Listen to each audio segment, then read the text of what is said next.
Hey, what's up everyone? Just wanted to go over this EFI kit that I got for my Gy6 150cc scooter. This is the kit that's sold. This is a micro squirt kit on AliExpress. It's not really micro squirt, but it uses the micro squirt software or a version of it.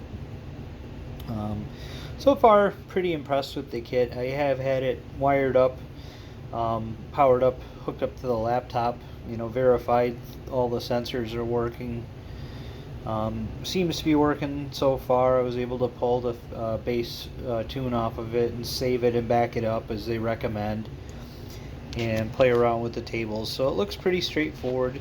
But I got the kit that has the throttle position sensor, the air intake sensor, and the map sensor. It's all built into this one box, and the intake temp sensor and map sensor come in through there from the box. So that's all one connector. And then this is a 28mm ID. And then here's your fuel pump and regulator. I added this connector. They don't give you this. This is I think it's called a Bundy fitting. It's just a 5/16 or 8mm connector, quick connect.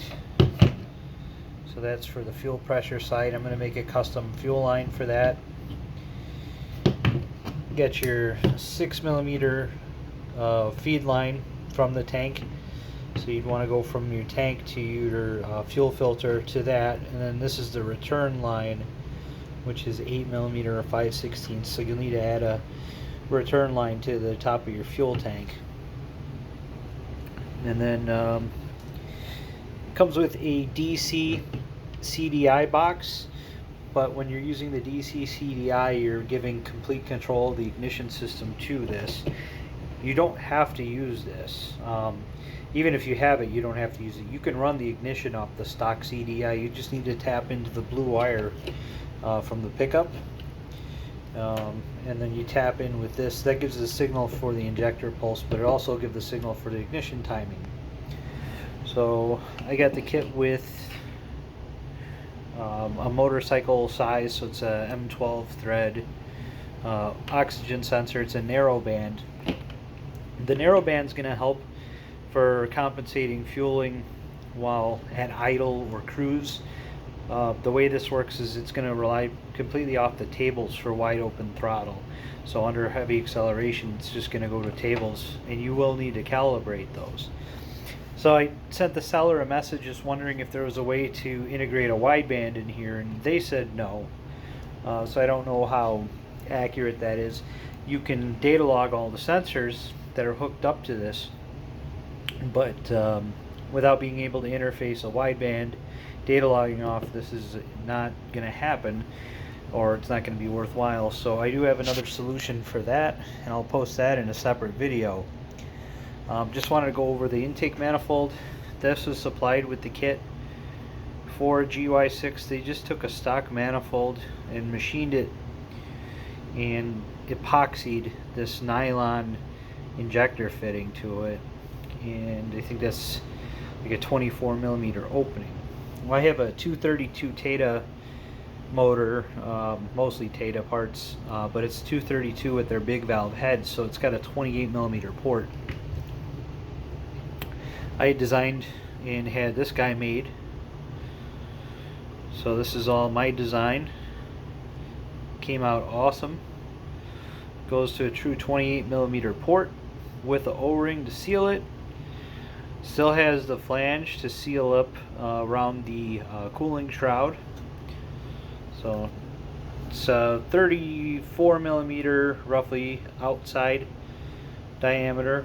So I have a 32mm silicone coupler stretched onto it, but then the inside is true 28mm. So nice smooth elbow, and accepts the injector from the kit and still has the vacuum fitting. So that's something I might be able to offer for you guys. I'm going to test this one out and see how it does.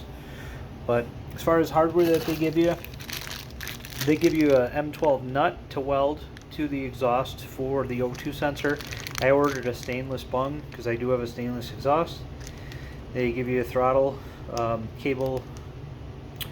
It's a 90 and it's adjustable, but they don't give you an end. It's called a cable NARP, K-N-A-R-P. So I ordered an assortment of those off of Amazon, and some miscellaneous clamps that I'm not going to be using.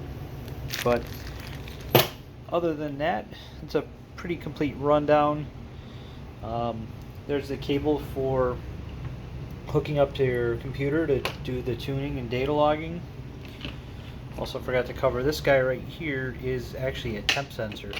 So you bolt this anywhere on the motor, this will give you engine temperature. But that pretty much wraps it up for an overview on this kit. Next video I'll cover data logging and cover the software a little bit.